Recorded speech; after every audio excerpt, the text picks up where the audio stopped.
Pop quiz. Quelle est la plus grande menace pour nos poumons? La plus grande menace pour nos poumons, c'est le fait de fumer. Mais à la base, saviez-vous de quoi est composée la cigarette de tabac? En fait, plusieurs éléments assez terrifiants la composent. On compte d'ailleurs parmi ces produits l'arsenic, qui est un poison utilisé pour exterminer les rats. On y retrouve aussi du plomb, un composant majeur des piles que nous utilisons tous les jours. Le benzène est également retrouvé dans la cigarette de tabac. Il est utilisé dans l'essence qui alimente nos voitures, nos bateaux et nos tondeuses. Entre vous et moi, il ne m'est jamais arrivé de vouloir en consommer et encore moins d'en boire. Le goudron, utilisé notamment dans l'asphalte qui tapisse nos routes, est un autre produit de la cigarette de tabac qui s'accumule sur les poumons. C'est ce qui donne entre autres la couleur noire aux poumons du fumeur. Sa texture est très épaisse et très collante, un peu comme de la résine. Des 20 paquets de cigarettes seulement, il y aurait assez de goudron pour tenir dans le creux de votre main. Vous comprendrez donc que l'accumulation de cette substance, entre autres, sera nocive pour la fonction du poumon. Rappelez-vous d'ailleurs à quel point les alvéoles, responsables de capter l'oxygène et de rejeter le CO2, sont petites et fragiles. Peut-être que ces 4 substances vous auront assez répugné pour comprendre le danger que représente la cigarette de tabac. Sinon, sachez que ce ne sont que 4 des 600 ingrédients qu'elle contient. D'ailleurs, selon l'American Lung Association, ces 600 produits libèrent plus de 7000 produits chimiques lors de leur combustion. Au moins 69 de ceux-ci sont connus pour causer le cancer et plusieurs autres sont toxiques. Comme vous êtes encore jeune, peut-être vous sentez-vous moins concerné par les conséquences à long terme. Donc, voici quelques conséquences à court terme des produits du tabagisme. Ça inclut entre autres les dents et les doigts jaunes, la mauvaise haleine, la diminution du niveau d'énergie. Même monter un escalier peut devenir plus essoufflant. En effet, le fait de fumer peut également affecter vos capacités à l'effort et vos performances sportives. Pop quiz. Quels sont les doigts du fumeur?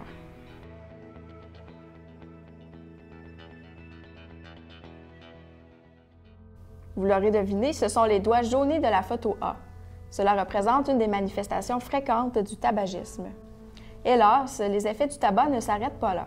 Il est également responsable de nombreuses conséquences à long terme. En effet, en plus du cancer du poumon qui sera abordé dans une autre capsule, la cigarette de tabac est un facteur de risque majeur pour 21 autres maladies, dont les accidents vasculaires cérébraux, l'asthme, la pneumonie, la maladie pulmonaire obstructive chronique, les maladies coronariennes et le diabète. En termes plus concrets, la cigarette de tabac pourrait vous amener, par exemple, à cracher du sang, à tousser à répétition, à vous sentir plus essoufflé ou même à être branché à des bonbonnes d'oxygène. En terminant, pour vous aider à réaliser l'impact du tabagisme sur la santé, voici des chiffres marquants à ce sujet. Donc, selon les statistiques, un fumeur sur 2 mourra prématurément d'une maladie due au tabac. De même, le tabac tue un adulte sur 9 au niveau international, où il représente la 2e cause de mortalité. Une cigarette de tabac, c'est, dit-on, 11 minutes de vie en moins. Le tabac fait environ 6 millions de victimes par an dans le monde et il faut y ajouter les 600 000 personnes qui décèdent chaque année, dont plus d'un quart d'enfants à cause du tabagisme passif. Avec toutes ces statistiques plutôt négatives, il y a de quoi vous dissuader à commencer la cigarette de tabac. Mais qu'en est-il si vous êtes déjà fumeur? Eh bien, sachez qu'il n'est jamais trop tard pour arrêter. Question de vous encourager dans cette voie, la cessation tabagique présente de nombreux avantages tels que la normalisation de votre tension artérielle et de votre rythme cardiaque, la normalisation des taux de monoxyde de carbone dans votre sang, la diminution des risques de subir une crise cardiaque, l'augmentation de la capacité respiratoire, la réduction de moitié des risques de maladies cardiovasculaires, la diminution graduelle des risques d'avoir un AVC. D'ailleurs, après 15 ans d'arrêt, ce risque est comparable à une personne non fumeuse.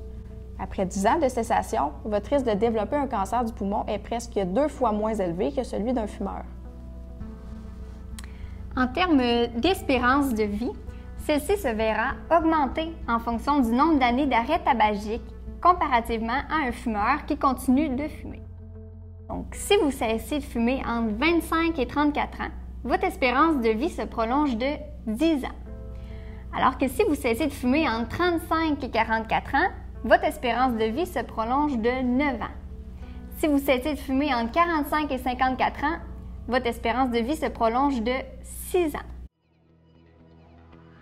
Maintenant, nous vous proposons de réaliser les activités suggérées dans la trousse.